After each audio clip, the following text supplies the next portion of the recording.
আবু বকর ডাক দিয়া বলে পয়গম্বর আমিও কি আপনার হিজরতের সাথী হব? আল্লাহর রাসূল বলে আবু বকর অবশ্যই তুমি আমার হিজরতের সঙ্গী হবে। আবু বকর অজরদারে কান্না শুরু করে দিলেন। আল্লাহর রাসূল আবার বাড়িতে আসলেন। আয়েশা ওনার সবচাইতে প্রিয় ছোট্ট সাহাবী আলী রাদিয়াল্লাহু আনহুকে ডাক দিয়া বললেন, আলী রে, আজকে রাত্রে তুমি আমার বিছানার মধ্যে শয়ন করবে। অবস্থা হলো ভয়াবহ অবস্থা। প্রত্যেক গোত্র থেকে এক একজন অস্ত্রধারী 11 জন যুবক রেডি হয়ে আছে। আজকে রাত্রে আল্লাহ রসুলের ঘরের ভিতরে আক্রমণ করবে। এবার সকলে রাত্রির বেলা একত্রিত হইয়া আল্লাহ রসুলের ঘরের চতুর্পাশে বৈশা রয়েছে, পরামর্শ করতেছে।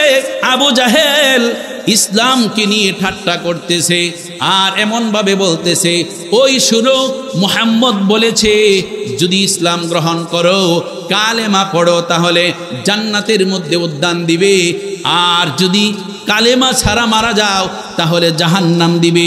এরকম ভাবে ঠাট্টা বিদ্রুপ করে মজার ছলে আলোচনা করতেছে। সকলে যখন আল্লাহ রসুলকে হত্যা করার ষড়যন্ত্র নিয়ে অস্ত্র নিয়ে বসে আছে, এবার একজন ব্যক্তি এই কাজের মধ্যে শরীক ছিলেন না, ডাক দিয়ে আয়েশা বলে, ও মক্কার এই যুবকেরা শুনো, তোমরা কেন এখানে বসেছো? ডাক দিয়ে বলে, আজকে রাত্রে মুহাম্মদকে দুনিয়া থেকে বিদায় করে দেব। এবার ওই লোকটা ডাক দিয়ে বলে, শুনো,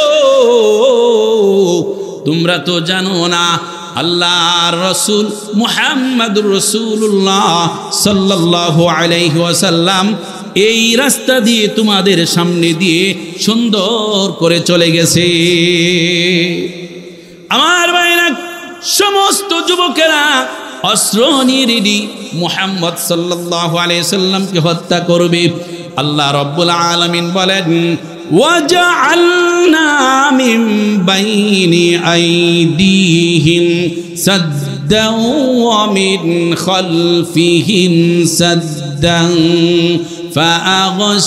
فأغشيناهم فهم لا يبصرون। আল্লাহ রাব্বুল আলামিনের পয়গম্বর সূরা ইয়াসিন তেলাওয়াত শুরু করে দিলেন, وجعلنا من بين أيديهم سدا ومن خلفهم سدا فأغشيناهم فهم لا يبصرون।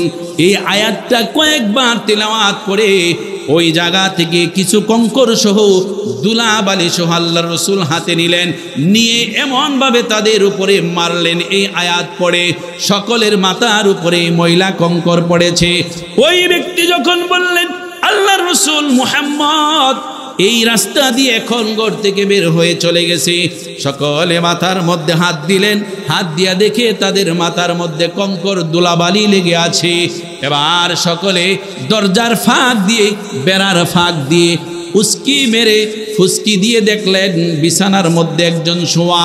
ওই সময় তারা বিশ্বাস করে না, আল্লাহ রাসূলের চাদর ছিল, ওই চাদরটা মুরু দিয়ে হযরতে আলী রাদিয়াল্লাহু আনহু শুয়ে রয়েছে। বাহির থেকে ডাক দেয়া বলে, ওই তো মুহাম্মদ ঘুমিয়ে আছে। আল্লাহ রাসূল চলে গেলেন, এরা রাত্র শেষ হওয়ার জন্য অপেক্ষমান। এবার আল্লাহ রাসূল ঘর থেকে বের হওয়ার পর সকাল যখন হলো, এবার ঘরের ভিতরে ঢুকলো। আলী রাদিয়াল্লাহু আনহু ঘুম থেকে উঠলেন, ডাক দেয়া বলে, আলী রে, মুহাম্মদ কোথায়? আল্লাহ রাসূল ঘর থেকে বের হয়ে গেছেন। আলী রাদিয়াল্লাহু আনহু ডাক দেয়া বলে, আমি জানি না, আমি বলতে পারি না। ওই পাষণ্ডরা হযরতে আলী রাদিয়াল্লাহু আনহুর কলারের মধ্যে ধরে টানতে টানতে হেসরাইতে হেসরাইতে কাবার করে নিয়ে তার উপর অত্যাচার শুরু করে দিলেন। আমার ভাইরা, আমার প্রশ্ন হলো, ওই যে যারা 11 জন যুবক অস্ত্র নিয়ে আল্লাহ রসুলকে হত্যা করার জন্য বসেছিলেন, আল্লাহ রাব্বুল আলামিন এদের ব্যারিকেড থেকে আল্লাহ রাব্বুল আলামিন তার পয়গম্বরকে উঠিয়ে নিয়ে গেলেন। উচিত ছিল এই দৃশ্যটা দেখে তাদেরকে ওই জায়গার মধ্যে ঈমান আনা। কথা বলেন ঠিক কিনা? ইন্নাল হামদালিল্লাহ نحمده ونستعينه ونستغفره ونعوذ بالله من شرور أنفسنا ومن سيئات أعمالنا من يهد الله فلا مضل له ومن يضلل فلا هادي له ونشهد أن لا إله إلا الله وحده لا شريك له ونشهد أن سيدنا وسندنا وحبيب ربنا وطبيبنا وطبيب قلوبنا ومولانا محمدا عبده ورسوله الذي أرسله الله تعالى بالحق بشيرا ونذيرا وداعيا إلى الله بإذنه وسراجا منيرا أما بعد فأعوذ بالله من الشيطان الرجيم بسم الله الرحمن الرحيم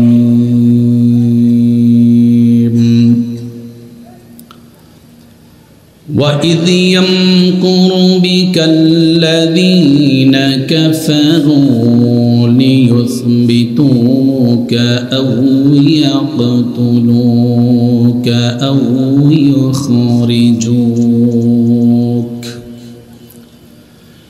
أو يخرجوك ويمكرون ويمكر الله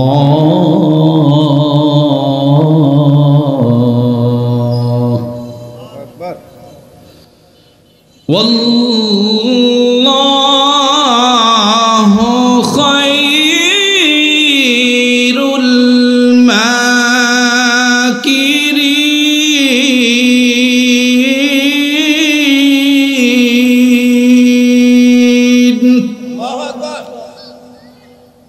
إن الله وملائكته يصلون على النبي يا أيها الذين آمنوا صلوا عليه وسلموا تسليما اللهم صل على محمد وعلى آل محمد كما صليت على إبراهيم وعلى آل إبراهيم إنك حميد مجيد اللهم بارك على محمد وعلى آل محمد كما باركت على إبراهيم وعلى آل إبراهيم إنك حميد مجيد لا إله إلا الله لا إله অতি গভীর হয় রজনী যখন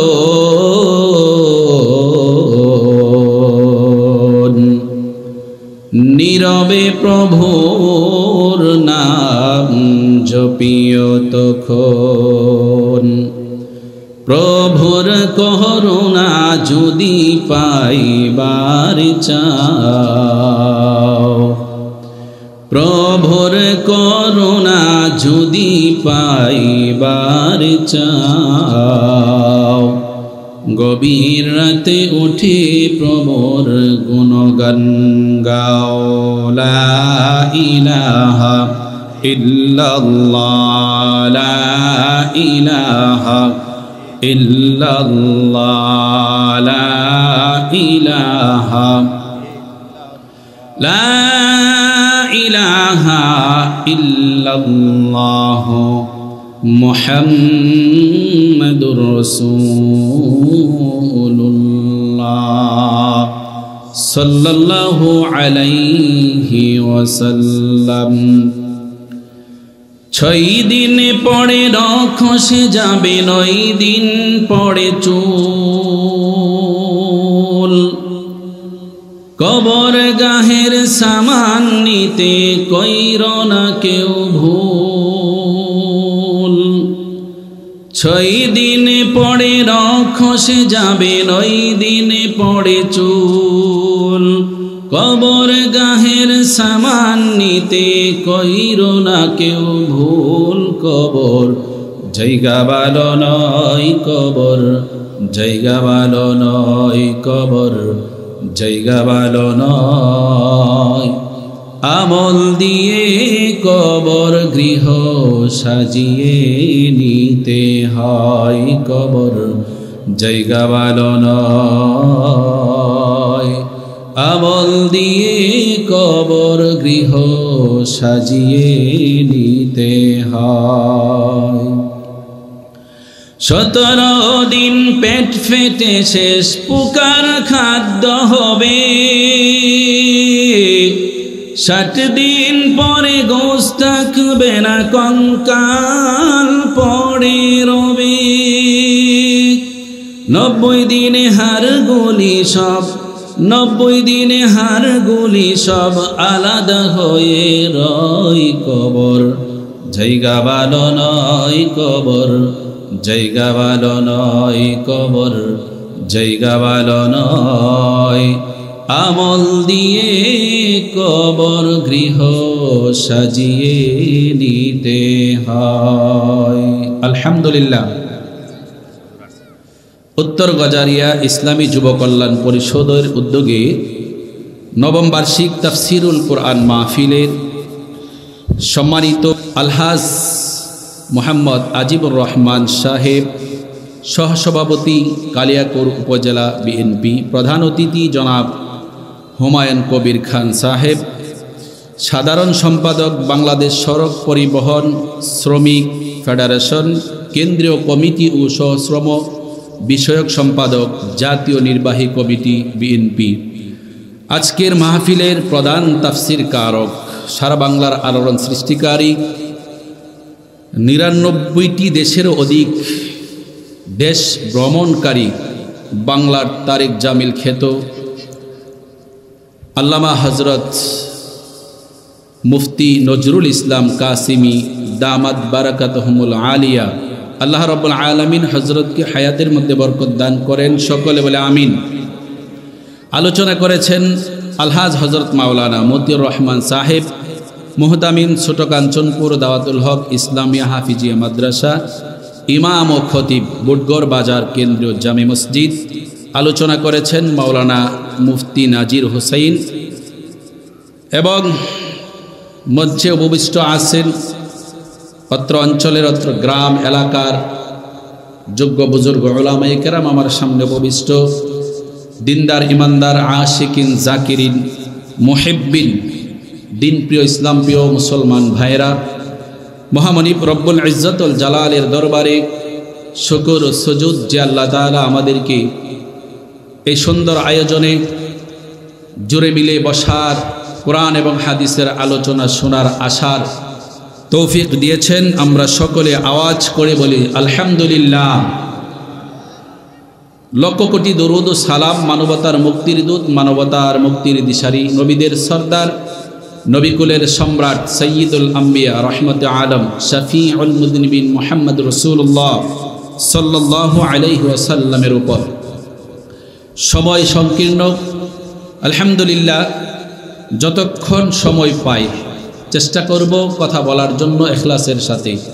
আপনারা ইখলাসের সাথে শোনার নিয়ত করছেন তো ইনশাআল্লাহ? আল্লাহ রাব্বুল আলামিন বক্তা শ্রোতা উভয়কে কবুল করেন, বলেন আমিন। সম্মানিত উপস্থিতি, আমি যেই আয়াত তিলাওয়াত করেছি এই আয়াতের বিষয়বস্তু হল পৃথিবীর সমস্ত পয়গম্বরদের পয়গম্বর আপনার আমার নবী রহমতে আলম মুহাম্মদ রাসূলুল্লাহ সাল্লাল্লাহু আলাইহি ওয়াসাল্লামকে তৎকালীন যুগের মক্কার বড় বড় কাফেরেরা, লিডার সন্ত্রাসী যারা ছিল, তারা আল্লাহ রসুলকে হত্যা করার জন্য জমিনের মধ্যে ষড়যন্ত্র করেছিল। আল্লাহ রসুলকে হত্যা করবে এই মন মানসিকতা নিয়ে দারুন নদওয়া নামে এক বৈঠকখানা, তারা ওই দারুন নদওয়ায় পরামর্শ করল পৃথিবীর শ্রেষ্ঠ মানুষটাকে, মহামানবকে হত্যা করবে। এই হত্যার কথাগুলি আল্লাহ রাব্বুল আলামিন কোরআনের মধ্যে তুলে ধরেছেন। তাদের পরামর্শের মধ্যে কি হয়েছিল সেটাও আল্লাহ রাব্বুল আলামিন তুলে ধরেছেন। সম্মানিত উপস্থিতি,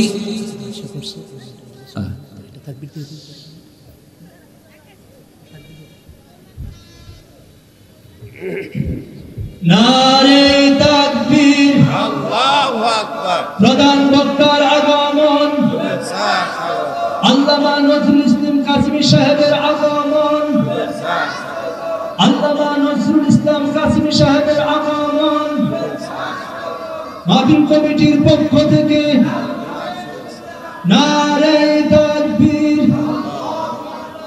সম্মানিত এলাকাবাসী, আমাদের আজকে যিনি প্রধান আকর্ষণ, প্রধান আলোচক, প্রধান বক্তা, আন্তর্জাতিক খ্যাতি সম্পন্ন মুফাসসির আল্লামা নজরুল ইসলাম কাসিমি সাহেব আমাদের মাঝে উপস্থিত হয়েছেন। সকলে বলেন আলহামদুলিল্লাহ।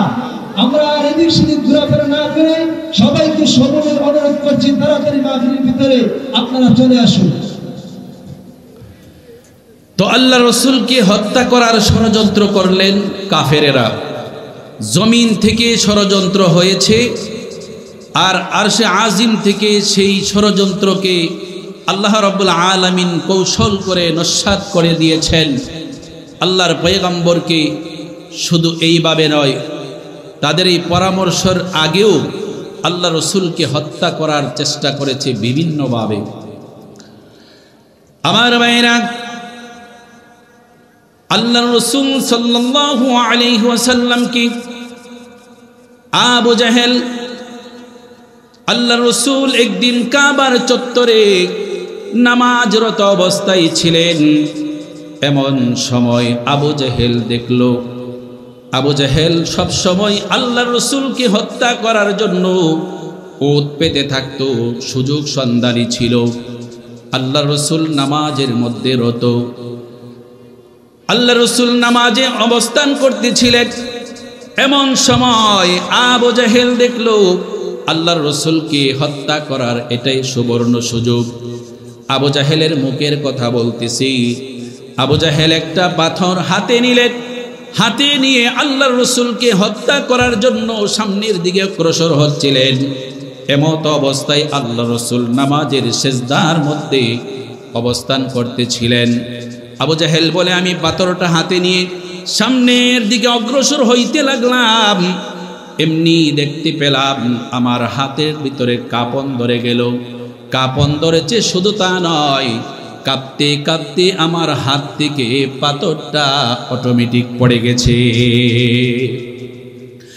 আবু জাহেল বলে, আমি সামনের দিকে অগ্রসর হতে চাইলাম, আমার চেহারাটা বিবর্ণ হয়ে গেল। আমি দেখতে পেলাম আল্লাহর নবী মুহাম্মদ রাসূলুল্লাহকে হত্যা করার জন্য যাইতেছিল। এমনি দেখলেন আবু জাহেল দৌড়ে আবার পালিয়ে দৌড়ে চলে গেলেন।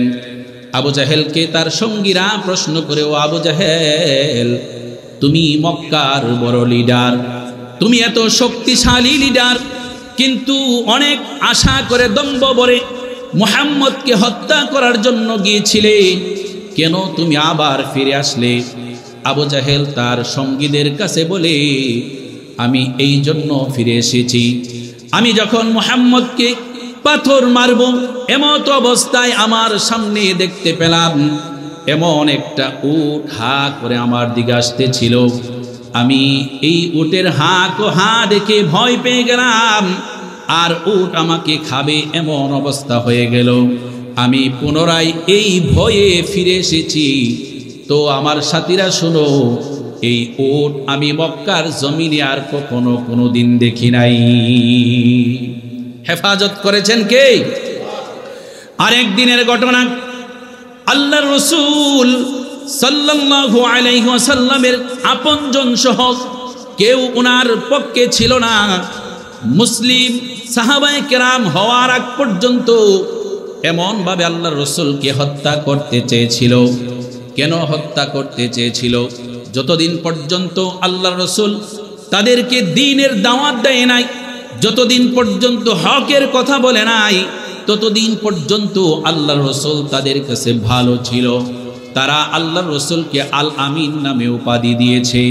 যখনই আল্লাহ রাব্বুল আলামিন পয়গম্বরকে ওহী পাঠাইলেন, আপনি আপনার দ্বীনের কাজ, দ্বীনের দাওয়াত, কোরআনের দাওয়াত মানুষের দ্বারে দ্বারে দেন। তারা লাত উজ্জার দেব দেবীর পূজা করে, তার থেকে আপনি তাদেরকে বিরত রাখার জন্য দাওয়াত দেন। এই যখন দাওয়াত শুরু করে দিল, মাথা নষ্ট হয়ে গেল। একদিন আল্লাহ রাসূল কাবার চত্বরে কোরআন তেলাওয়াত করতেছিলেন। উম্মে জামিল আবু লাহাবের স্ত্রী, তাদের অপকর্মের কারণে আল্লাহ রাব্বুল আলামিন কোরআনের ভিতরে সূরা নাজিল করেছে, যে সূরা হলো সূরা লাহাব। এই সূরা লাহাব নাজিল করার পর উম্মে জামিল রেগে গেলেন, রাগ করে হযরতে আবু বকর রাদিয়াল্লাহু আনহু আল্লাহর রাসূলের পাশে দাঁড়িয়ে আল্লাহর রাসূলের কোরআন তিলাওয়াত শুনতেছিলেন। আর উম্মে জামিল পাথর হাতে নিয়ে বকবক করতে করতে আল্লাহর রাসূলকে গালি দিতে দিতে সামনের দিকে যায়। ওমর আবু বকর রাদিয়াল্লাহু আনহু ডাক দিয়া বলে, ও দুনিয়ার মানুষেরা শুনো, হযরতে আল্লাহর রাসূল কোরআন তিলাওয়াত করে উম্মে জামিল পাথর হাতে নিয়ে গিয়ে ডাক দিয়া বলে, ও আবু বকর, তোমার সাথী মুহাম্মদ কোথায়? আজকে তাকে আমি হত্যা করব, তাকে আমি মারব, আমাকে একটু বলে দাও মুহাম্মদ কোথায়? হযরতে আবু বকর রাদিয়াল্লাহু আনহু বলে, আমি আল্লাহর রাসূলকে দেখতেছি এবং তার জবান মোবারক থেকে কোরআন তিলাওয়াত শুনতেছি। উম্মে জামিল দেখেও না, কোরআন তিলাওয়াত শুনে না, আমি আর তাকে বলে লাভ নাই। উম্মে জামিল আল্লাহর রাসূলের নিকটে গিয়ে ব্যর্থ হয়ে ফিরে আসলেন। আওয়াজ করে বলেন, হেফাজত করেছেন কে? ভাইরা আমার, আল্লাহর রাসূলকে হত্যা করার শুধু এইভাবে নয়, মক্কায় বিরাট বড় একজন কুস্তিগীর ছিল, তার নাম ছিল রুকানা। তারও রাগ ছিল আল্লাহর রাসূলকে কেমন করে অপমান অপদস্থ করবে। সে বলে, রুকানা বলে, প্রায় সময় আমি মুহাম্মদকে বলতাম তোমার সাথে আমার কুস্তি হবে। আমার উদ্দেশ্য ছিল মুহাম্মদকে হত্যা করব, মুহাম্মদকে কষ্ট দেব। এই উদ্দেশ্য নিয়ে মুহাম্মদ সাল্লাল্লাহু আলাইহি ওয়াসাল্লামকে একদিন চ্যালেঞ্জ করে বসলেন, ও মুহাম্মদ, আসো তোমার সাথে আমার কুস্তি হবে। রুকানা বলে, আমার জিন্দিগিতে কুস্তির জীবনে কেউ আমার পিঠ মাটিতে লাগাইতে পারে নাই। আমি সব সময় মানুষকে পরাজিত করেছি, বিজয়ের মালা আমি ছিনিয়ে এনেছি। আল্লাহর রাসূল রুকানার এই চ্যালেঞ্জ গ্রহণ করলেন। আল্লাহু আকবার। রুকানার এই শক্তিশালী মানুষের চ্যালেঞ্জ গ্রহণ করলেন। আল্লাহর রাসূল চ্যালেঞ্জ গ্রহণ করলেন। তখন 100 বেড়া এই প্রাইজ হিসাবে নির্ধারিত হলো। তখনও জিদ ধরে ওই প্রাইজ মানি নির্ধারণ করা নিষিদ্ধ হয় নাই। আল্লাহ রাসূল তার এই কথাটা মেনে নিলেন। যুদ্ধ কুস্তি শুরু হয়ে গেল। রুকানা বলে আমার মনে ছিল আমি তাকে এমনভাবে আছার দেব, মুহাম্মদকে এই আছারে আমি হত্যা করে ফেলব। আমার মনের ভিতরে অনেক রাগ ছিল, আর মক্কার ভিতরে সবচাইতে ঘৃণিত ব্যক্তিও ছিল আমার কাছে মুহাম্মদ। নাউজুবিল্লাহ বলবেন না? রুকানার সাথে কুস্তি শুরু হয়ে গেল। রুকানা বলে এমনভাবে মুহাম্মদ সাল্লাল্লাহু আলাইহি ওয়াসাল্লাম আমাকে ধরে আছাড় মারলেন। প্রথম আছাড়ে রুকানা অর্ধেক হেরে গেছে। দ্বিতীয়বার আবার দাঁড়াইলেন, দাঁড়াইয়া আল্লাহর রসুলের সাথে কুস্তির জন্য প্রস্তুতি হইলেন। আবারও আল্লাহর রসুল তাকে এমন জোরে আঘাত করলেন, রুকানা তিনবার চেষ্টা করলো, আল্লাহর রসুলের সাথে এত বড় কুস্তিগির জিততে পারে নাই। আল্লাহু আকবার।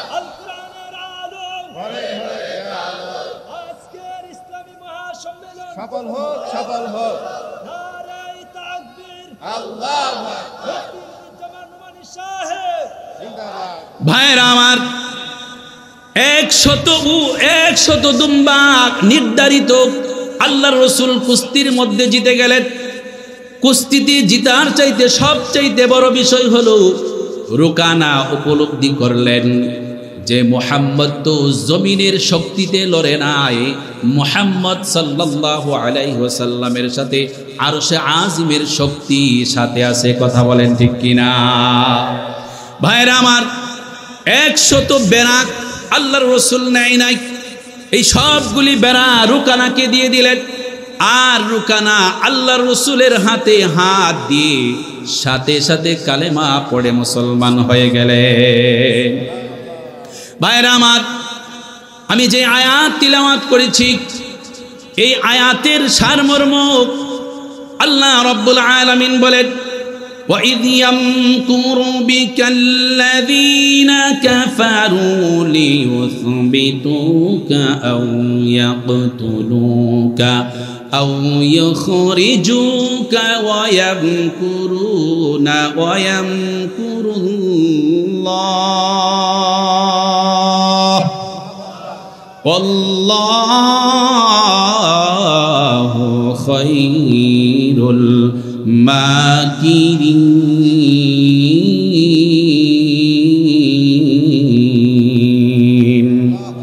আল্লাহ রাব্বুল আলামিন পয়গম্বরকে বললেন, ও পয়গম্বর, মক্কার বড় বড় লিডারেরা, সন্ত্রাসীরা আপনাকে জমিনের মধ্যে হত্যা করার জন্য ষড়যন্ত্র করেছিল, আপনাকে দেশ থেকে বের করার চেষ্টা করেছিল, আপনাকে বন্দী করার চেষ্টা করেছিল। আমি আল্লাহ জমিনে তারা আপনাকে হত্যা করার জন্য ষড়যন্ত্র করেছে, আর আমি আসমান থেকে আপনাকে হেফাজতের জন্য কৌশল অবলম্বন করেছি। কিভাবে আল্লাহ তাকে হেফাজত করলেন? ভাইয়েরা আমার, খেয়াল করেন, বর্তমান পৃথিবীতে দেশে দেশে সংসদ আছে। আমাদের বাংলাদেশের সংসদের নাম হলো জাতীয় সংসদ। তৎকালীন সংসদের নাম ছিল দারুন নদওয়া। ওই দারুন নদওয়া সভা যখন আল্লাহর রসুলকে কোনোভাবেই দ্বীনের দাওয়াত থেকে থামাইতে পারতেছিল না, সকলে মিলে আল্লাহর রসুলকে হত্যা করবে এই পরিকল্পনা নিয়ে দারুন নদওয়ায় মিটিং বসলো। সংসদ অধিবেশন শুরু হয়ে গেল। ওই সংসদ অধিবেশনের উপদেষ্টা এবং স্পিকারের ভূমিকা পালন করেছেন বড় শয়তান, ইবলিস শয়তান। সকলে যখন আল্লাহ রসুলকে হত্যা করার জন্য একত্রিত হয়ে বসলো, সুন্দর পাগড়ি পরে, সুন্দর পোশাক পরে দরজার সামনে আইসা দাঁড়াইছে। দারুন নদওয়ার কেউ তাকে চিনে না। ডাক দিয়া বলে, মুরব্বী আপনি কে? বলে, আমার বাড়ি হলো নজদ শহর, তার নাম হলো শাইখে নজদ। এই নজদবাসী শয়তান বলে, আমি শুনেছি তোমরা মুহাম্মদকে হত্যা করার জন্য দারুন নদওয়ায় একত্রিত হয়ে বসেছো। এই জন্য আমি এসেছি, যাতে তোমরা যদি কোনো পরামর্শের মধ্যে ভুল করো তাহলে আমি তোমাদেরকে পরামর্শ শুধরে দিয়ে সঠিক বুদ্ধি দেব। এ লোকটা কি? পরোপকারীর ভূমিকা পালন করতেছে, আছে না? এরকম পরোপকারী আছে না নাই? সে বলে আর যদি তোমাদের পরামর্শের মধ্যে কোনো ভুল হয় তাহলে আমি শুধরে দেব। এবার দারুন নদওয়ার লোকেরা তার কথা শুনে ডাক দিয়া বলে আপনি সামনে আসেন। এবার তাকে সামনে নিয়ে বসাইল। বুদ্ধিজীবী হলো শয়তান আর চক্রান্তকারী হলো তৎকালীন যুগের সবচাইতে বড় বড় লিডারেরা, সন্ত্রাসীরা। একজন দাঁড়াইল, তার নাম হলো আবুল আসওয়াদ। দাঁড়াইয়া বলে, ও দারুন নদওয়ার লোকেরা শোনো, মুহাম্মদ সে তো তাকে আমরা এমনভাবে বন্দি করে নেব, যেরকম ভাবে বন্দি করব তার সাথে আমাদের কোনো যোগাযোগ থাকবে না, তার সাথে আমাদের কোনো চলাফেরা থাকবে না। আমরা এক জায়গার মধ্যে বন্দি করে দিয়ে রেখে দিব, আর তার সাথে যেহেতু যোগাযোগ থাকবে না, অটোমেটিক সে ওই জায়গার মধ্যে মারা যাবে। দুইজন কবির নাম বলল, একজন হলো জুহাইর আর একজন হলো নাবেগা। সে উপমা দিয়ে বলতেছে জুহাইর এবং নাবেগাকে যেরকম ভাবে আমরা বন্দি করেছি, সে তারাও ছিল কবি আর মুহাম্মদও কবি। নাউজুবিল্লাহ বলবেন না? আল্লাহ রাসূল কি কবি? তিনি কবি না নবী? আল্লাহ উত্তর দিয়েছেন। আল্লাহ বলেন, আম ইয়াকুলুনা শাইরুন নাতারাব্বাসু বিহি রাইবাল মানুন। আল্লাহু আকবার। জমিন আল্লাহর পয়গম্বরকে কবি বলেছে, না বুঝে পয়গম্বরকে কবি বলেছে।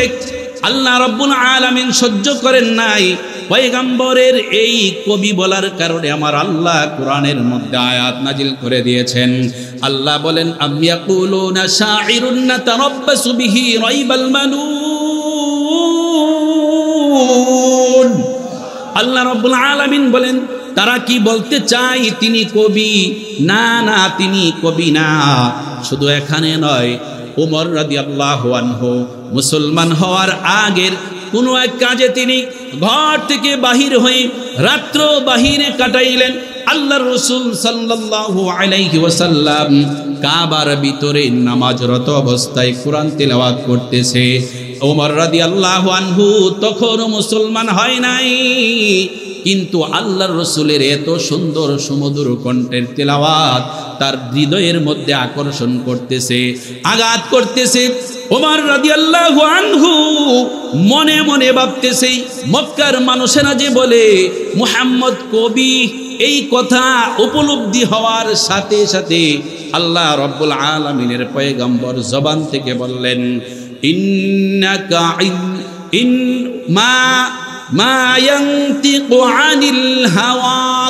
আল্লাহ রাব্বুল আলামিন বলেন, ওয়ান নাজমি ইযা হাওয়া মা দাল্লা সাহিবুকুম ওয়া মা গাওয়া ওয়া মা ইয়ানতিকু আনিল হাওয়া ইন হুয়া ইল্লা ওয়াহয়ু ইউহা।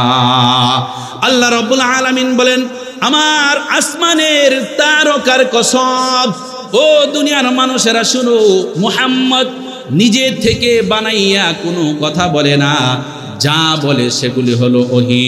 মা ইয়ানতিকু আনিল হাওয়া ইন হুয়া ইল্লা ওয়াহয়ু ইউহা। আল্লাহ রাসূল কোরআন তিলাওয়াত করতেছে নামাজের ভিতরে। ওমর রাদিয়াল্লাহু আনহু পিছন থেকে ভাবলেন তিনি কবি। আল্লাহ বলেন, না না না, আমার বন্ধু আমার পয়গম্বর কবি না। তারপরে উমর রাদিয়াল্লাহু আনহু বুঝলেন কি ব্যাপার, আমার মনের কথা বলে ফেললো।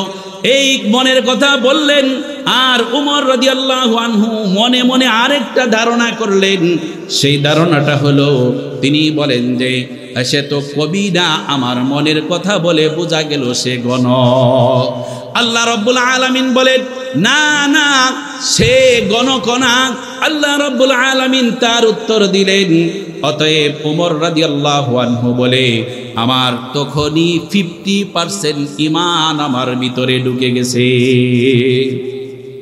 ভাইরা আমার, আল্লাহর রাসূলকে 2 নাম্বার ব্যক্তি দাঁড়াইয়া বলে, আমাকে 2 নাম্বার ব্যক্তি যিনি ছিলেন তিনি দাঁড়াইয়া যখন বললেন, আমার ভাইরা আলোচনা চলতেছিল আল্লাহর রাসূল সাল্লাল্লাহু আলাইহি ওয়াসাল্লামকে হত্যা করার ষড়যন্ত্র শুরু হয়ে গেল।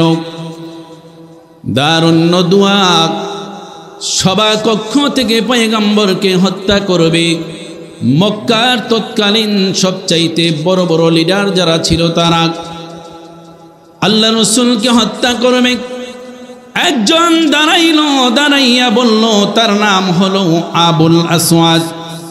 দাঁড়াইয়া বলল, শোনো ও দারুন নদওয়া বর্গের সদস্য বৃন্দরা, তোমরা শোনো, মুহাম্মদ এমন একজন মানুষ, তাকে আমরা বয়কট করব, বন্দী করে ফেলব। এই বন্দির কারণে সে আমাদের থেকে আলাদা হয়ে যাবে, আর আমরাও তার থেকে আলাদা হয়ে যাব। আমরা তার সাথে আর কোনো সম্পর্ক রাখব না। না রাখার কারণে এক জায়গার মধ্যে থাকতে থাকতে সে অটোমেটিক একা একাই ধ্বংস হয়ে যাবে। দুইজন কবির উজহাত দিয়ে উপমা দিয়ে বলল, একজন হলো জুহাইর আর একজন হলো নাবেগা। দুইজন কবিকে এরকম ভাবে বন্দি করার পর তারা অটোমেটিক ওই জায়গায় ধ্বংস হয়েছে। আমার আলোচনা ছিল আল্লাহর রাসূলকে ওই আবুল আসওয়াদ ব্যক্তি তিনি কবি বলে সম্বোধন করেছেন, আল্লাহ রব্বুল আলামিন তার এই কথাটা সহ্য করেন নাই। আল্লাহ রব্বুল আলামিন কুরআনের মধ্যে বলে দিয়েছেন, আম ইয়াকুলুনা শাঈরুন নাতারাব্বাসু বিহি রাইবাল মানুন। আল্লাহ রব্বুল আলামিন বলেন, তারা কি বলতে চাই আমার বন্ধু মুহাম্মদুর রাসূলুল্লাহ কবি? না না, আমার বন্ধু কবি না। আমার আলোচনা ছিল হযরতে উমর রাদিয়াল্লাহু আনহু মুসলমান হওয়ার আগে আমার আপনার পয়গম্বরের পিছনে কুরআন তেলাওয়াত শুনতেছিলেন। আল্লাহর রাসূল কুরআন তেলাওয়াত নামাজের মধ্যে সূরা হাক্কা তেলাওয়াত করতেছিলেন কাবা ঘরের ভিতরে। ওমর রাদিয়াল্লাহু আনহু পর্দার আড়াল থেকে কুরআন তেলাওয়াত শুনতেছিলেন। এক পর্যায়ে এই কুরআন তেলাওয়াতে বিমুগ্ধ হয়ে সন্তুষ্ট হয়ে তার ভিতরে কোরআনের প্রতি আকৃষ্ট হয়ে গেল, আকর্ষণ ঢুকলো। চিন্তা করলো মক্কার মানুষেরা বলে মুহাম্মদ কবি। এই কথা যখন তার ভিতরে উদ্ভাবন হলো, আল্লাহ রাসূল সাল্লাল্লাহু আলাইহি ওয়াসাল্লাম এই উমরের কথার মনের কথা কোরআন তিলাওয়াতের মাধ্যমে জবাব দিয়ে দিলেন। আল্লাহ রাসূল তিলাওয়াত করলেন, ওয়া ইন্নাহু আলা রাসূল মা ইয়ালফিকুনা। আল্লাহ রাসূল সাল্লাল্লাহু আলাইহি ওয়াসাল্লাম যখন উত্তর দিলেন, আল্লাহ রাসূলের কোরআন তিলাওয়াতের থেকে উত্তর আসলো, না না না, আল্লাহ রব্বুল আলামিন বলেন না, মুহাম্মদ কবি না। এই কথা যখন আসলো আল্লাহ রাসূলের কোরআন তিলাওয়াতের মধ্য থেকে, ওমর রাদিয়াল্লাহু আনহু তখন মুসলমান হয় নাই। বলতে লাগলো, ব্যাপার কি? মুহাম্মদ তো আমার মনের কথাই বলে দিল, তাহলে মনে হয় যেন মুহাম্মদ একজন গণক। না না, এই কথা যখন বললেন আল্লাহ রাসূল এই উমরের এই মনের কথার উত্তর দিলেন। আল্লাহ রব্বুল আলামিন বলেন, না না, আমার বন্ধু মুহাম্মদ গণক নয়। অন্য আয়াতে আল্লাহ রব্বুল আলামিন কসম খেয়ে বলছেন, ওয়ান নাজমি ইযা হাওয়া মা দাল্লা সাহিবুকুম ওয়া মা গাওয়া ওয়া মা ইয়ানতিকু আনিল হাওয়া ইন হুয়া ইল্লা ওয়াহয়ুন ইউহা। আমার বন্ধু মন থেকে নিজের আকর্ষণ নিয়ে কোনো কথা বলে না, যা বলে আসমানি ওহী। আমার ভাইরা, 2 নাম্বার ব্যক্তি, তার নাম হলো আবুল বুখতারি। সে দাঁড়াইয়া বলল, শুনো শুনো, আমার একটা কথা শুনো। যেই পরামর্শ দিল আবুল আসওয়াদের পরামর্শ, শয়তান প্রত্যাখ্যান করলো যে না না, এই কাজ করা যাবে না। তার সাথী সঙ্গীরা তাকে এখান থেকে মুক্ত করে নিয়ে যাবে। 2 নম্বর ব্যক্তি আবুল বুখতারি দাঁড়াইয়া বলল, শুনো, তাকে আমরা এই দেশ থেকে বিতাড়িত করে দেব। যদি আমরা বিতাড়িত করে দেই, তাহলে আমরা এই ভেজাল থেকে মুক্ত হয়ে যাব। এই কথা বলার সাথে সাথে ওই শাইখে নজদি যে ছিল সে দাঁড়ায় বলে, আল্লাহর কসম, আল্লাহর কসম, তুমি যেই পরামর্শ দিয়েছো এই পরামর্শ মেনে নেওয়া যাবে না, কারণ সে মিষ্টভাষী, তার কথার মধ্যে আকর্ষণ আছে, তার কথা সুন্দর, মানুষের দিলের মধ্যে কথার আকর্ষণ করে। অতএব সে যদি মক্কা ছেড়ে অন্য দেশে চলে যায়, ওই দেশে গিয়ে মানুষকে দ্বীনের দাওয়াত দিবে, দ্বীনের দাওয়াত দিয়েই বড় কাফেলা নিয়ে তোমাদের উপর আক্রমণ করবে। এমনভাবে যখন বলল, সমস্ত দারুন নদওয়ার অধিবেশনে যারা উপস্থিত ছিল সবাই বলল যে না, মুরব্বির কথা ঠিক, নতুন করে অন্য কোনো পরামর্শ হোক। আমার মায়েরা, এবার 3 নাম্বার ব্যক্তি, সবচাইতে কুখ্যাত যিনি ছিলেন, তিনি হলেন আবুল হিকাম। আল্লাহ রাসূল তাকে উপাধি দিয়েছেন, নাম পরিবর্তন হয়েছে আবু জাহেল, আমরা সবাই তার নাম জানি। সে এবার দাঁড়িয়ে বলে, ও দারুন নদওয়ার উপস্থিত সদস্যরা শুনো, এতক্ষণ পর্যন্ত তোমরা যেই পরামর্শ দিয়েছ, যেই আলোচনা করেছ, সেই আলোচনা আমার মনোমত হয় নাই, তোমরা আসল কথার মধ্যে যাও নাই। আমি একটা পরামর্শ দেই, তোমরা শোনো। সকলে ডাক দিয়া বলে, ও আবুল হিকাম, কি পরামর্শ আমাদেরকে বলো।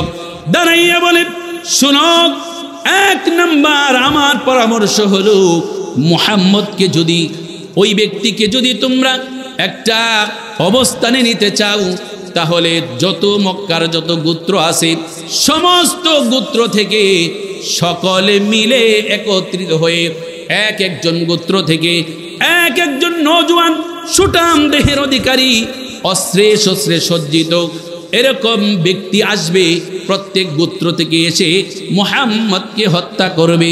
হত্যার ষড়যন্ত্র হয়ে গেল। এই পরামর্শ যখন আবু জাহেল দিল, শাইখে নজদি যেই লোক দাঁড়াইয়া বলে, এতক্ষণে গিয়ে একটা কথা হয়েছে, এই কথাটা আমার মনোমত হয়েছে, এই কথার উপরে তোমরা সকলে পরামর্শ করো কিভাবে এই কাজটা সম্পন্ন করা যায়।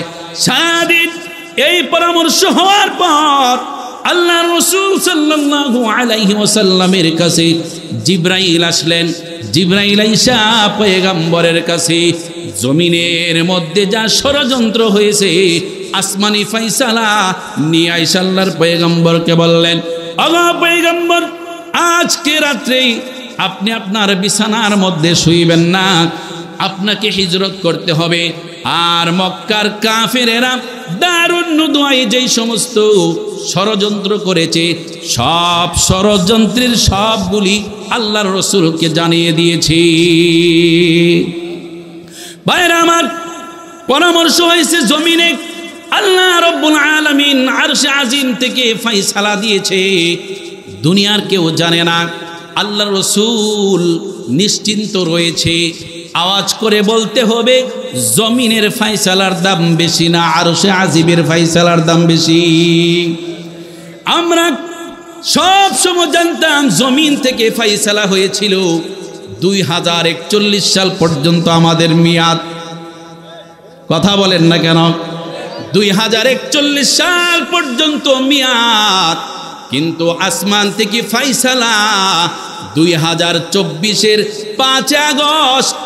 নাস্তার লাঞ্চের খাবারও রেডি, খাবার খাইতে পারবে না। ওয়াতু ইজ্জু মান তাশা ওয়াতু জিল্লু মান তাশা, বেইজ্জতির মালা দিয়ে আল্লাহ রাব্বুল আলামিন বেইজ্জতি করে বের করে দিয়েছে। আর জোরে বলেন ঠিক কিনা? ভাইরা আমার, আল্লাহর রাসূল কারো উপরে কোনো জুলুম করেন নাই, কারো সম্পদ হরণ করেন নাই, শুধু মানুষকে ডাক দিয়েছে, আসো আল্লাহর পথে আসো, ছেড়ে দাও। পৃথিবীর ইতিহাসে আজও পর্যন্ত কোনো রাজা বাদশা যারা পরাজিত হয়েছে, মানুষের উপরে জুলুম করেছে, তারা আর কখনো বুক ফুলিয়ে রাষ্ট্র ক্ষমতায় বসতে পারে না ইতিহাস। কিন্তু আল্লাহ রাসূল সাল্লাল্লাহু আলাইহি ওয়াসাল্লামকে বিতাড়িত করেছে, তার কোনো অপরাধ ছিল না। কিন্তু আল্লাহ রাব্বুল আলামিনের পয়গম্বর এই বিজয়ের মালা নিয়ে বুক ফুলিয়ে ইসলামের ঝান্ডা উঁচু করে মক্কা বিজয় করে তার জন্মভূমিতে ঢুকেছে। কথা বলেন ঠিক কিনা? আমার ভাইরা দেখেন কত বড় অজ্ঞ মূর্খ আবু জেহেল যখন এই পরামর্শ দিল, সকলে মিলে এই পরামর্শ বাস্তবায়ন করার জন্য সারা দিন পরামর্শ করতেছে। জিবরাইল এসে বলে, নবী গো, আজকে রাত্রে আপনার বিছানায় আপনি শুইবেন না। কেন শুব না? আল্লাহ রাব্বুল আলামিনের আদেশ, আজকে আপনাকে হিজরত করতে হবে। আল্লাহ রসুল কথাগুলি শুনে আবু বকর রাদিয়াল্লাহু আনহুর বাড়িতে চলে গেলেন। আবু বকর রাদিয়াল্লাহু আনহু এমন একজন মানুষ যিনি আল্লাহ রসুল সাল্লাল্লাহু আলাইহি ওয়াসাল্লামের সবচাইতে বিশ্বস্ত এবং ভালোবাসার মানুষ ছিলেন।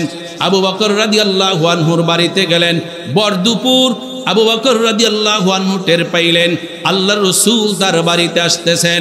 আল্লাহ রসুল তার বাড়িতে গিয়ে ডাক দিয়ে বলে, আবু বকর, ও আবু বকর, ইয়া রাসূলুল্লাহ, আমি উপস্থিত। আবু বকর রাদিয়াল্লাহু আনহুকে ডাক দিয়ে বলে, তোমার ঘরের ভিতরে যত মানুষ আছে সকলকে বের করে দাও। আবু বকর রাদিয়াল্লাহু আনহু বলে, ওগো পয়গম্বর, যারা আমার ঘরে আছে তারা তো আপনার ফ্যামিলির সদস্য, অতএব আপনার কোনো টেনশন নাই। কি করতে হবে পয়গম্বর? আল্লাহ রাসূল সাল্লাল্লাহু আলাইহি ওয়াসাল্লাম বলে, আবু বকর, আজকে রাত্রেই আমাদেরকে হিজরত করে মক্কা থেকে বের হয়ে মদিনার দিকে যেতে হবে। এবার হযরতে আবু বকর ডাক দিয়ে বলে, পয়গম্বর, আমিও কি আপনার হিজরতের সাথী হব? আল্লাহ রসুল বলে, আবু বকর, অবশ্যই তুমি আমার হিজরতের সঙ্গী হবে। আবু বকর অজরদারে কান্না শুরু করে দিলেন। আল্লাহ রসুল আবার বাড়িতে আসলেন। আয়েশা ওনার সবচাইতে প্রিয় ছোট্ট সাহাবী আলী রাদিয়াল্লাহু আনহুকে ডাক দিয়ে বললেন, আলী রে, আজকে রাত্রে তুমি আমার বিছানার মধ্যে শয়ন করবে। অবস্থা হলো ভয়াবহ অবস্থা। প্রত্যেক গোত্র থেকে এক একজন অস্ত্রধারী 11 জন যুবক রেডি হয়ে আছে। আজকে রাত্রে আল্লাহ রসুলের ঘরের ভিতর আক্রমণ করবে। এবার সকলে রাত্রির বেলা একত্রিত হইয়া আল্লাহ রসুলের ঘরের চতুর্পাশে বৈশা রয়েছে, পরামর্শ করতেছে। আবু জাহেল ইসলামকে নিয়ে ঠাট্টা করতেছে আর এমন ভাবে বলতেছে, ওই শুনো, মুহাম্মদ বলেছে যদি ইসলাম গ্রহণ করো, কালেমা পড়ো, তাহলে জান্নাতের মধ্যে উদ্যান দিবে, আর যদি কালেমা ছাড়া মারা যাও তাহলে জাহান্নাম দিবে। এরকম ভাবে ঠাট্টা বিদ্রুপ করে মজার ছলে আলোচনা করতেছে। সকলে যখন আল্লাহ রসুলকে হত্যা করার ষড়যন্ত্র নিয়ে অস্ত্র নিয়ে বসে আছে, এবার একজন ব্যক্তি এই কাজের মধ্যে শরীক ছিলেন না, ডাক দিয়ে আয়েশা বলে, ও মক্কার এই যুবকেরা শুনো, তোমরা কেন এখানে বসেছ? ডাক দিয়ে বলে, আজকে রাত্রে মুহাম্মদকে দুনিয়া থেকে বিদায় করে দেব। এবার ওই লোকটা ডাক দিয়ে বলে, শুনো, তোমরা তো জানো না আল্লাহর রসুল মুহাম্মাদুর রাসূলুল্লাহ সাল্লাল্লাহু আলাইহি ওয়াসাল্লাম এই রাস্তা দিয়ে তোমাদের সামনে দিয়ে সুন্দর করে চলে গেছে। আমার ভাইরা, সমস্ত যুবকেরা অস্ত্র নিয়ে রেডি, মুহাম্মদ সাল্লাল্লাহু আলাইহি ওয়াসাল্লামকে হত্যা করবে। আল্লাহ রাব্বুল আলামিন বলেন, وَجَعَلْنَا مِنْ بَيْنِ أَيْدِيهِمْ سَدًّا وَمِنْ خَلْفِهِمْ سَدًّا فَأَغْشَيْنَاهُمْ فَهُمْ لَا يُبْصِرُونَ। আল্লাহ রাব্বুল আলামিনের পয়গম্বর সূরা ইয়াসিন তেলাওয়াত শুরু করে দিলেন। وَجَعَلْنَا مِنْ بَيْنِ أَيْدِيهِمْ سَدًّا وَمِنْ خَلْفِهِمْ سَدًّا فَأَغْشَيْنَاهُمْ فَهُمْ لَا يُبْصِرُونَ। এই আয়াতটা কয়েকবার তেলাওয়াত করে ওই জায়গা থেকে কিছু কঙ্কর সহ দুলাবালি সহ আল্লাহর রাসূল হাতে নিলেন, নিয়ে এমনভাবে তাদের উপরে মারলেন। এই আয়াত পড়ে সকলের মাথার উপরে ময়লা কঙ্কর পড়েছে। ওই ব্যক্তি যখন বললেন আল্লাহর রাসূল মুহাম্মদ এই রাস্তা দিয়ে এখন ঘর থেকে বের হয়ে চলে গেছে, সকলে মাথার মধ্যে হাত দিলেন। হাত দিয়া দেখে তাদের মাথার মধ্যে কঙ্কর ধুলাবালি লেগে আছে। এবার সকলে দরজার ফাঁক দিয়ে, বেড়ার ফাঁক দিয়ে উস্কি মেরে ফুসকি দিয়ে দেখলেন বিছানার মধ্যে একজন শোয়া। ওই সময় তারা বিশ্বাস করে না, আল্লাহ রাসূলের চাদর ছিল, ওই চাদরটা মরু দিয়ে হযরতে আলী রাদিয়াল্লাহু আনহু শুয়ে রয়েছে। বাহির থেকে ডাক দেয়া বলে, ওই তো মুহাম্মদ ঘুমিয়ে আছে। আল্লাহ রাসূল চলে গেলেন, এরা রাত্র শেষ হওয়ার জন্য অপেক্ষমান। এবার আল্লাহ রাসূল ঘর থেকে বের হওয়ার পর সকাল যখন হলো, এবার ঘরের ভিতরে ঢুকলো। আলী রাদিয়াল্লাহু আনহু ঘুম থেকে উঠলেন, ডাক দেয়া বলে, আলী রে, মুহাম্মদ কোথায়? আল্লাহ রাসূল ঘর থেকে বের হয়ে গেছেন। আলী রাদিয়াল্লাহু আনহু ডাক দিয়া বলে, আমি জানি না, আমি বলতে পারি না। ওই পাষণ্ডরা হযরতে আলী রাদিয়াল্লাহু আনহুর কলারের মধ্যে ধরে টানতে টানতে হেসরাইতে হেসরাইতে কাবার করে নিয়ে তার উপর অত্যাচার শুরু করে দিলেন। আমার ভাইরা, আমার প্রশ্ন হলো, ওই যে যারা 11 জন যুবক অস্ত্র নিয়ে আল্লাহ রাসূলকে হত্যা করার জন্য বসেছিলেন, আল্লাহ রাব্বুল আলামিন এদের ব্যারিকেড থেকে আল্লাহ রাব্বুল আলামিন তার পয়গম্বরকে উঠিয়ে নিয়ে গেলেন। উচিত ছিল এই দৃশ্যটা দেখে তাদেরকে ওই জায়গার মধ্যে ঈমান আনা, কথা বলেন ঠিক কিনা?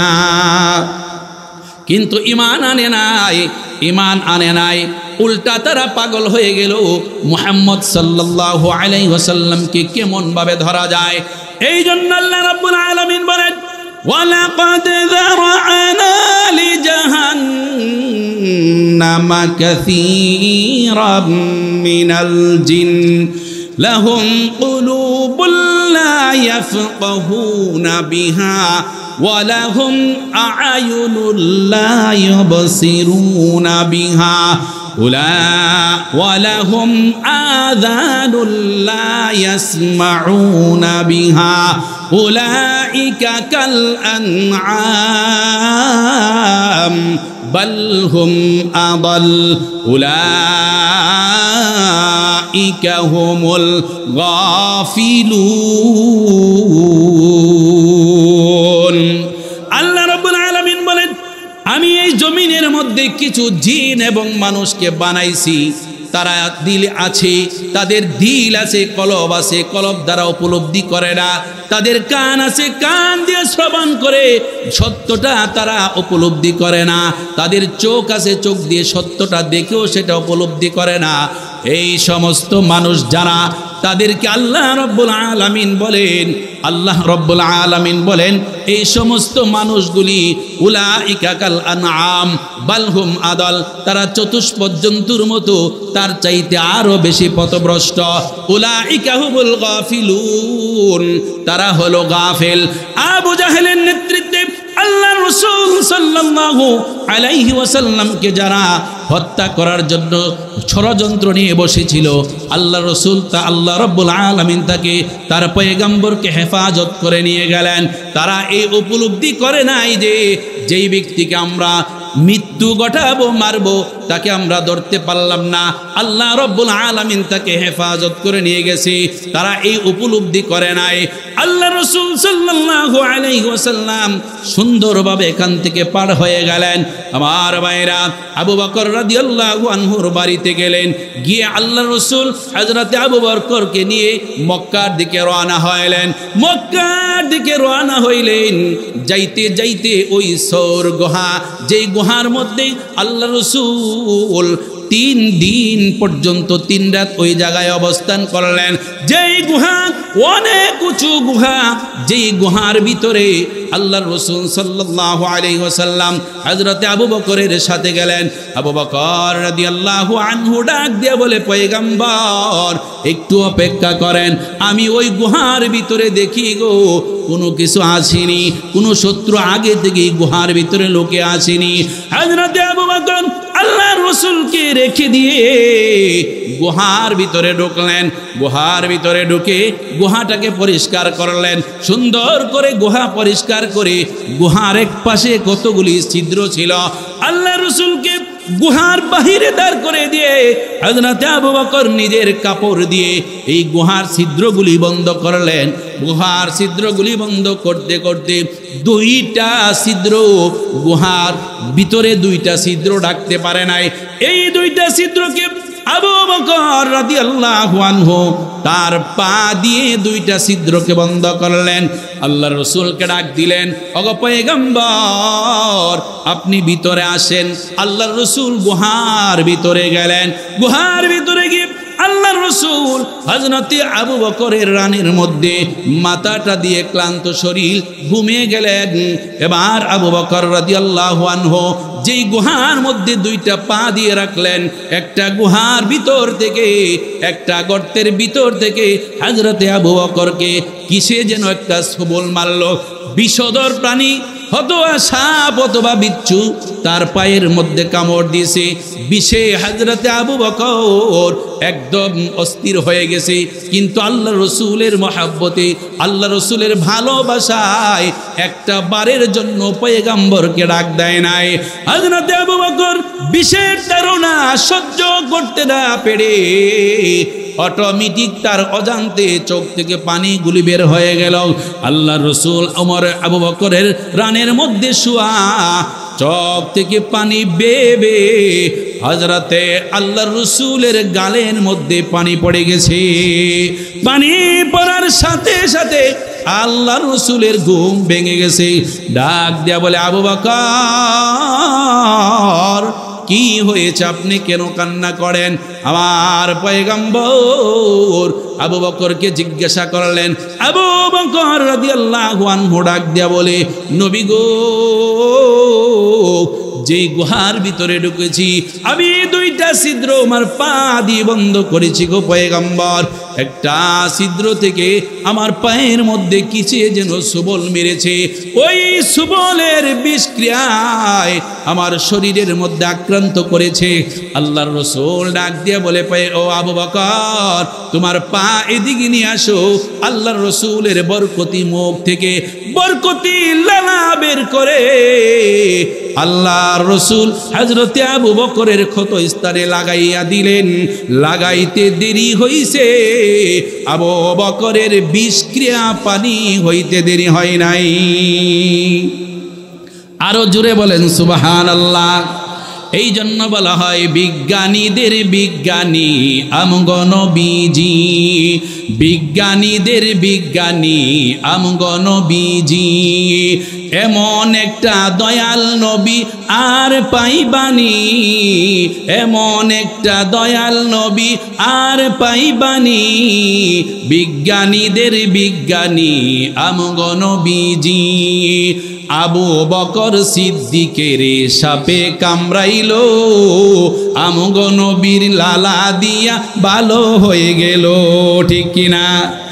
আবু বকর সিদ্দিকের সাপে কামড়াইল, আমগো নবীর লালা দিয়া ভালো হয়ে গেল। ওই যুগে কি উজা বাইদা এগুন ছিল নি?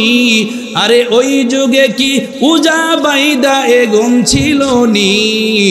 বিজ্ঞানীদের বিজ্ঞানী আমগো নবীজি, বিজ্ঞানীদের বিজ্ঞানী আমগো নবীজি।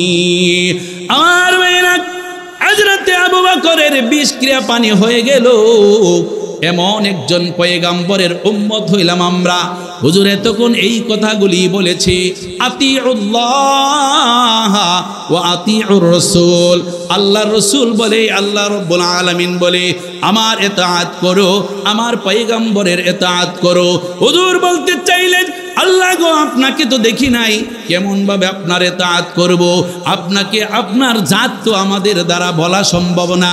এই জন্য আল্লাহ রাব্বুল আলামিন বলেন, আমার পয়গম্বরকে দেখেছো, আমার পয়গম্বরের অনেক সুন্নত এই জমিনে আছে, অনেক মুজিজা এই জমিনে আছে।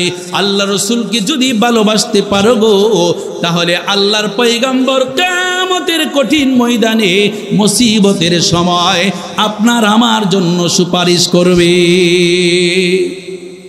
ইয়া রাসূলুল্লাহ, ইয়া হাবিবাল্লাহ, আপনি আল্লাহর প্রিয় নবী, আপনি আল্লাহর নূর নবী। আমার দেহ মন বলে নবী নবী, আমার দেহ মন বলে নবী নবী। সাইয়্যিদুল আম্বিয়া পাঠালেন সেই কিবরিয়া, শুনাইতে কুরআনের বাণী, ঠিক কিনা? শুনাইতে কুরআনের বাণী।